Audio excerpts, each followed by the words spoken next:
Agora a gente vai passar a palavra para o professor Juan Moreno. Eu aproveito para apresentá-lo. O professor Juan, ele é professor da UFBA e é professor da UNEB também, não é? Ele é um especialista em mobilidade urbana, em mobilidade sustentável, em gestão da mobilidade também, né? Eu passo a palavra, nós estamos com 15 minutos para cada. Eu controlo um pouquinho o tempo, mas com liberdade. Tá bom? Obrigado. Obrigado, sim. Boa noite a todos, não? Como colocou a professora, sou professor da Escola Politécnica, não? Da UFBA, e também sou professor do curso de urbanismo, não? Da Universidade do Estado da Bahia, não? Que é o único curso de urbanismo que temos no país, não? Deve ser um motivo de orgulho para nós, não? E não um paradoxo, não? Deveria existir mais cursos de urbanismo, porque o que estamos falando aqui é de problemas urbanos, não? Eu estou contente, feliz que a mobilidade urbana esteja na agenda, que todo mundo esteja falando de mobilidade, porque nos últimos anos, não, a mobilidade urbana esteve no fundo da gaveta. Durante 30 anos, Salvador não teve investimentos importantes em mobilidade, e acho que na maioria das cidades brasileiras acontece isso. Eu já participei em vários eventos junto ao movimento social, em universidades, não? Inclusive com o professor Clímaco também em alguns, não? E o movimento social está fazendo algo pertinente, não está colocando diversos problemas sociais, entre eles a mobilidade na agenda política. E por que a mobilidade? Não? A mobilidade é interdisciplinar. Não? Existem mestrados e doutorados em mobilidade urbana, tem sociologia do transporte, economia do transporte, macroacessibilidade, microacessibilidade, transporte do solo. É um oceano de possibilidades. Não? Estou feliz que todo mundo discuta isso agora, com diversos olhares. Não? Eu vou tentar contribuir um pouquinho. Não? Eu vou tentar, não? A partir desse contexto, não? Colocar algumas estatísticas. Não? Se nós analisamos a estatística do IPEA e analisamos o tempo médio de viagem na região metropolitana de Salvador, nós temos 39 minutos de tempo médio de viagem. O que quer dizer? Que tem tempos maiores de 1 e 2 horas de viagem no transporte público e no transporte privado na região metropolitana de Salvador. Rio de Janeiro tem um tempo de viagem de 42 minutos. Rio de Janeiro, São Paulo, são 4 minutos a mais, ou 3 minutos a mais, assim. Mas comparemos o tamanho de Rio e de São Paulo com o tamanho de Salvador. Então não é motivo de orgulho. Não? Nosso sistema de transporte está ao borde do colapso. E falo de transporte público como privado. Outra estatística importante, não, que podemos colocar é o crescimento da motorização individual, segundo dados do IPEA. Não? Nos últimos 10 anos, não, tem crescido 45% o número de automóveis privados aqui em Salvador, na região metropolitana. Digamos que eles calculam que aproximadamente 16% das viagens são feitas de automóvel, mas com a pesquisa ODE mais precisa, como colocou Pablo, se fala que são 20% de viagens feitas de automóvel. Vamos prestar atenção na hora de comparar as pesquisas ODE, hay que tomar cuidado nisso. Nós temos uma pesquisa ODE de 95, que é apenas da cidade de Salvador, e ele indica já que as viagens de automóvel eram 17% das viagens. Nós vemos agora, nós pensamos que essa pesquisa ODE fala da região metropolitana e ela coloca 20% de viagens de automóvel. Se nós analisamos essa pesquisa ODE metropolitana e analisamos apenas Salvador, vai ser sem dúvida mais que esse valor. Não? O crescimento da motorização individual, não, segundo dados do IPEA de Salvador, é só comparável com São Paulo. É a segunda cidade que mais cresceu na compra de automóveis. A que se deve isso? Bom, estou indo na sequência, não? Com essas estatísticas. Não? É uma questão cultural, não? E uma política errada de governo, não? Uma política esquizofrênica. Por que esquizofrênica? Porque por um lado temos uma brilhante política de mobilidade sustentável, não? Se nós analisamos a lei, ela não tem nada que invejar as melhores leis do mundo em matéria de mobilidade sustentável, não? E temos políticas públicas nesse sentido. Mas por outro lado temos outra agência pública, uma Secretaria de Indústria e da Fazenda, que decide diminuir o IPI dos automóveis, não? Pronto. Então aí vem uma grande dúvida, não? Onde está a contradição? Por aí eu estou ouvindo falar nos diversos debates, não? De que por causa do aumento do automóvel, não? É que o sistema de transporte público não funciona na cidade de Salvador. E que nas cidades brasileiras esse é o problema. Não? Prestem atenção, não é por causa disso.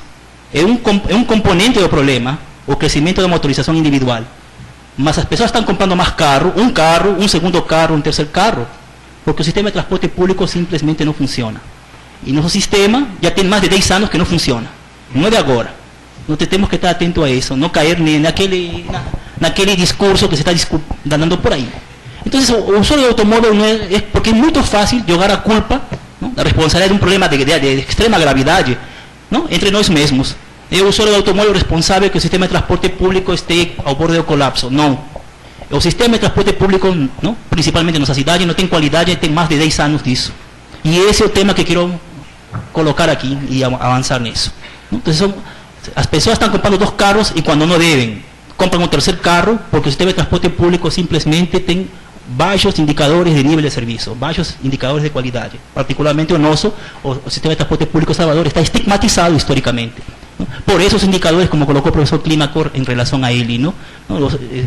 Pode ser até enganosos compararmos a cidade com outra, mas o sistema de transporte público de Salvador, a diferença do Rio, ele está para a classe C, para a classe D.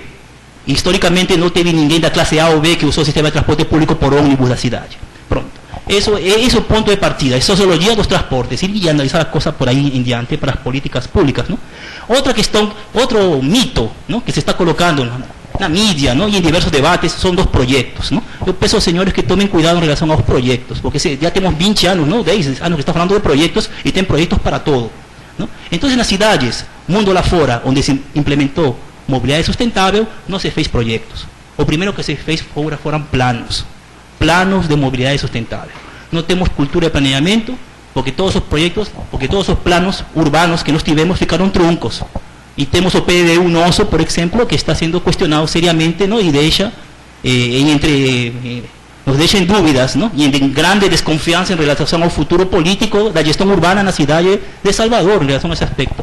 E apesar disso, apesar do PDU estar sendo questionado, todo mundo fala de projetos. E aí, como colocou Pedro aqui, não havia uma grande listagem de milhões de reais em projetos, não? Então, demonstrado cientificamente está que projetos não resolvem os problemas de mobilidade. Cidades que implantaram mobilidade sustentável, o que primeiro que fizeram foram planos de mobilidade. A partir de aí, se iniciou todo um trabalho social para construir uma rede integrada de transporte, que não temos, que integre o não motorizado com o motorizado. A rede integrada de transporte começa quando você abre a porta da sua casa e encontra o passeio. Aí começa a rede integrada de transporte. Não é uma rede de metrôs nem de outras infraestruturas mirabolantes. Não? Então, essa é a questão. Não? Eu acredito no planeamento e a solução vai por aí.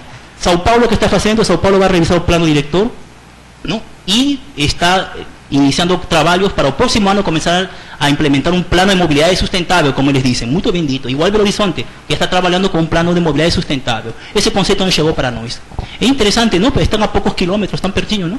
Mas aqui ninguém fala disso, e muito menos na prefeitura ou no governo do estado. Eu que vejo que cada entidade tem seu projeto individual, e esses projetos são uma colcha de retalhos. Então, temos que, isso provoca desconfiança, não? Então, a rede integrada de transporte viabilizará a mobilidade sustentável. E precisamos, para essa rede integrada, uma autoridade metropolitana de mobilidade, algum tipo de agência metropolitana de mobilidade, alguma entidade de gestão que seja metropolitana, como Recife já tem mais de 20 anos. Recife tem 20 anos de uma entidade, a INTO, que é uma empresa metropolitana de transporte, não? Urbano. Nós não temos. Somos a única metrópole do país que não tem qualquer entidade metropolitana de mobilidade. Isso me faz pensar, agora compreendo por quê. Porque estamos como estamos, não? Esse é um problema substancial, fundamental. Então, temos que ter uma questão institucional, temos que ter um plano de mobilidade metropolitano e temos que ter algum tipo de autoridade que faça o meio campo em os diversos agentes, sejam públicos ou privados, não? Que esse é o grande dilema, não? A vontade política que precisamos para todo isso, não?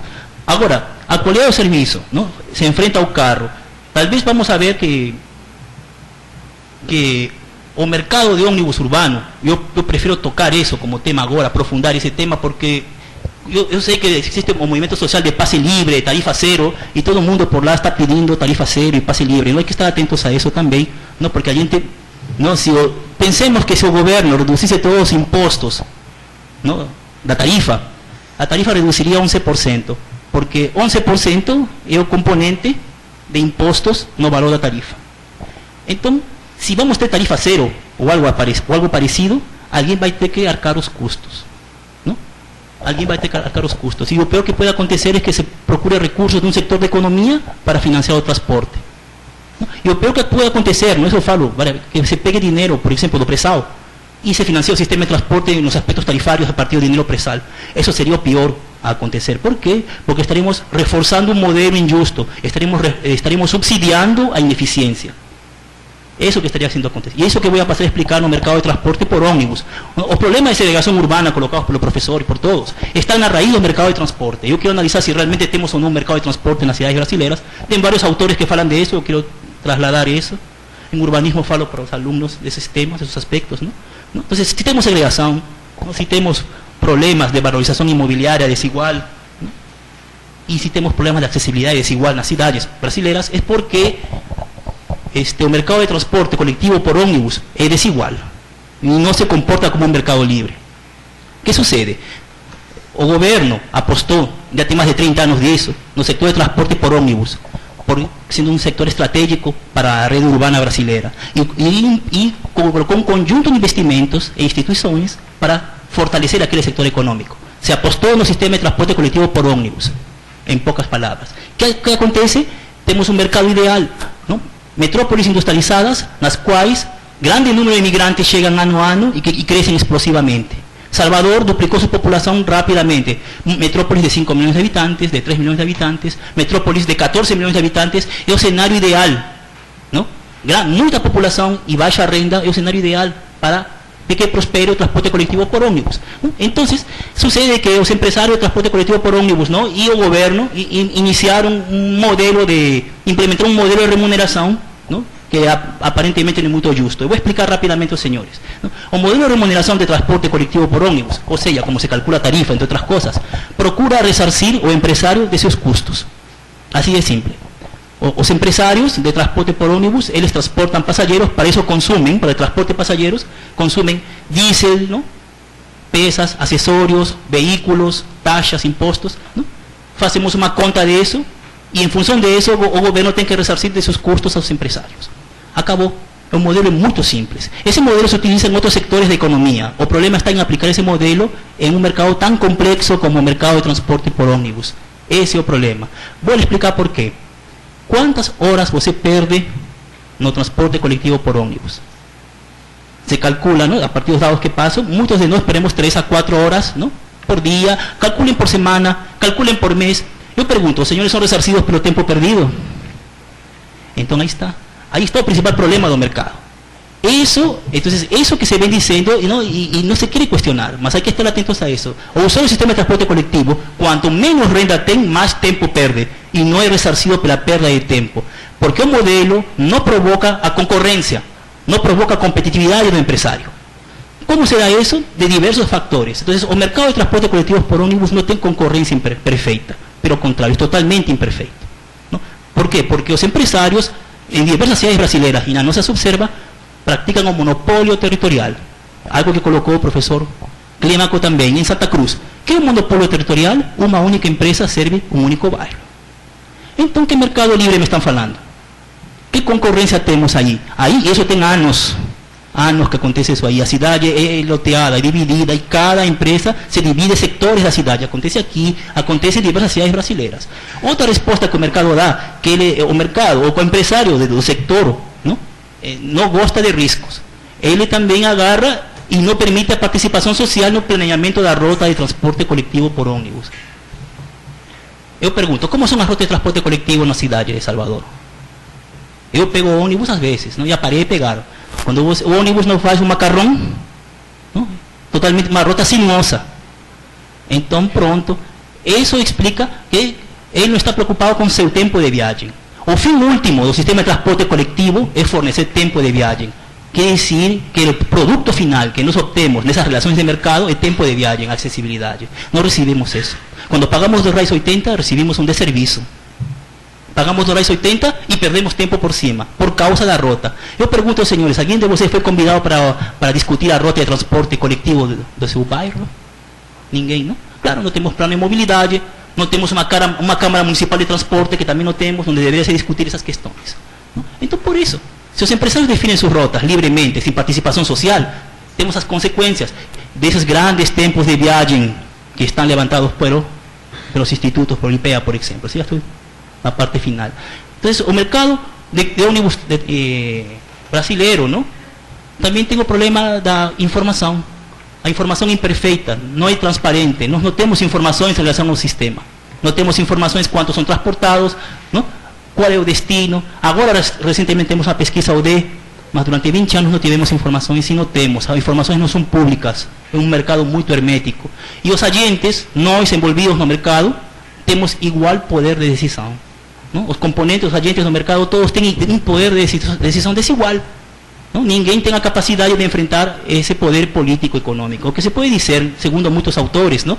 Que o setor empresarial de transporte por ônibus é um setor que tem concentrado muitos recursos econômicos. Não pensem que são pobres, coitadinhos. Não, todo o contrário. É um setor econômico com grande poder político e que está diversificando suas ações em outros setores da economia, inclusive no setor imobiliário.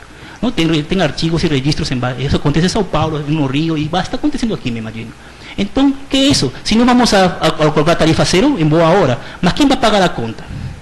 Então, isso é importante, um recado para o movimento social, para estar atento a isso. Tem que se repensar o modelo de financiamento do setor. Isso é fundamental, não? Enquanto a política, tem que ter algum modelo que naquela equação, de alguma forma, esteja a qualidade do sistema, esteja o tempo de viagem, não? Para poder provocar a concorrência entre os diversos empresários. Então, se tem uma rede integrada de transporte, que é o que queremos, não? Uma rede integrada de transporte tem que existir. Quando ela exista, se existir, você vai poder compor as suas viagens. Com bicicleta, por exemplo, bicicleta metrô. Outro dia faço trem ônibus. Eu faço uma composição como se fosse um grande cardápio e posso escolher as minhas viagens a partir de compor diversas viagens com diversos modos de transporte. E eu vou valorizar que coisa? O tempo, não? Claro, porque ninguém entra no ônibus para passear, não? Eu pego um ônibus outro dia e pensei que era um ônibus turístico, não? Ela me passou por toda a cidade, eu saltei e peguei um táxi, não? Então, outro dia vou lá em Imbuí e pego um ônibus, não? Um micro-ônibus que cobrava R$4. Então eu pensei, opa, esse deve ser mais rápido, não? Então subo lá e faço o mesmo percurso. Então eu pergunto, por que me cobra R$4? Ah, é pelo ar-condicionado. Então, pronto. No modelo econômico não fala nada de ar-condicionado. O objetivo final do sistema de transporte coletivo, seja qual for, não? É tempo de viagem, acessibilidade. E essa variável, a satisfação do usuário, tem que ser colocada no modelo. Alguma vez alguém de vocês foi pesquisado em relação à qualidade do transporte por ônibus? Alguém de vocês foi pesquisado? Você gosta do sistema, não gosta? Bom, pronto. Muitas empresas fazem marketing da mobilidade, mas em outros países. Não? Lá na Europa, as empresas se preocupam em ser empresas de mobilidade. Eles pesquisam os usuários e veem a satisfação em relação ao sistema. E há um conjunto de serviços para fornecer algo além da mobilidade. Pronto. Então, se a tendência é essa, repensar o modelo de financiamento e discutir isso, que não é que vá além da tarifa, não subir a tarifa ou baixar a tarifa, não, calculem a tarifa de outra forma, porque eu quero qualidade de serviço. Junto a isso, temos que pensar também no uso do solo. Foi colocado pelos professores também em diversas afirmações. O uso do solo, qual é a tendência mundial? Os problemas da mobilidade estão no uso do solo. Os problemas da mobilidade estão na forma da cidade, como nós organizamos as atividades urbanas da cidade. Uma cidade fortemente concentrada, uma cidade que não se descentraliza, ela vai criar viagens cada vez mais longas, cada vez mais caras, e a gente vai perder tempo. Pronto. Para isso, já finalizando, acho que tenho 30 segundos, não? Finalizando, para fazer isso, a lei de mobilidade, não, está propondo um conjunto de instrumentos.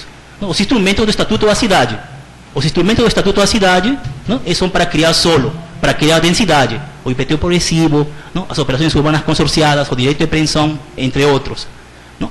Tem que ser regulamentados em Salvador, para poder aplicar esses instrumentos e fazer, não? Densificar o centro, por exemplo, criar subcentros na periferia, fortalecer os corredores de transporte. Pronto. Agora me fico pensando, deixo a pergunta para vocês se isso interessará ao capital imobiliário, não? Essa pergunta que deixo aos senhores, não? Mas isso temos que estar atentos, não? Que estamos em uma mesa de xadrez, não? E estamos jogando com vários jogadores, e um deles é o capital imobiliário, que por os últimos 20 anos tem estruturado a cidade de Salvador, não? E ele é desigual. E a desigualdade e a segregação que nós temos pode ser revertida, pode ser solucionada com uma rede integrada de transporte, não? Então eu acredito nisso, não? Obrigado.